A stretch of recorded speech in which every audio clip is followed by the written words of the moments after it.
I think it's important to use the word Syrah instead of Shiraz, even though the buying public associates Syrah as Shiraz with Australia. You know, that puts this thing in their minds that you need a really hot climate to ripen it. And we're always reminding our customers that, you know, from the Northern Rhone, Syrah developed as a great red wine style, and it's not that warm there at all. You know, I wouldn't describe it as quite as cool in Niagara. It's all about aspect and where the vineyard's shaped. The great sites in the Northern Rhone all face south and are sun catchers. But, you know, Syrah has evolved in a northern climate and is very well suited to our climate here.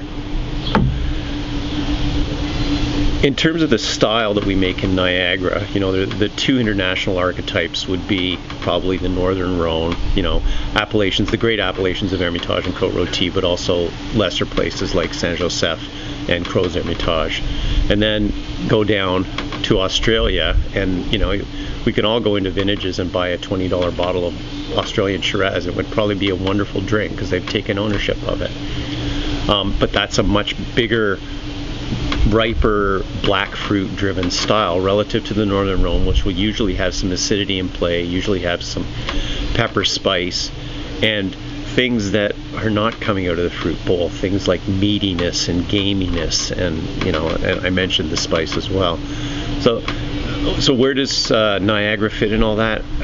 We're closer to the Northern Rhone, but I think because we have some heat spikes in our climate, you know, anybody that's ever been out in a Niagara vineyard in the middle of August knows that it's a little bit warmer than the Northern Rhone around here at certain parts of the year. So there's maybe a little bit more black fruit expression than you'd find in a Rhone wine in Niagara Syrah, but that might be winemaking too, right? That might be the way we push it around a little bit in the winery.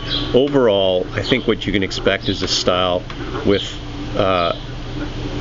the acidity and tannic structure of Northern Rhone, but with a little bit of the softer fruit style in the middle of the palate, you know, right here from Niagara. The great thing about Niagara Syrah is that, you know, we're actually picking it 2 or 3 weeks ahead of the Cabernet varieties off our vineyards. And, you know, if you've ever been at a harvest in Niagara, you know, we're often picking Cabernet because we have to, because it's Remembrance Day and it's snowing. Syrah, we're generally picking about the same time as Merlot, maybe about a week later.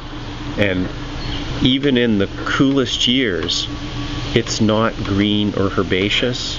It might be peppery on a lighter, more acid-driven frame, you know, almost like close to a Gamay in style, closer to Gamay than certainly it would be to Barossa Shiraz. But it always makes a drinkable wine. Some years a little bit more acid-driven, a little bit lighter, more elegant. Some years a little bit more beefy and age-worthy, but always drinkable. And that's the great thing about Syrah and Niagara.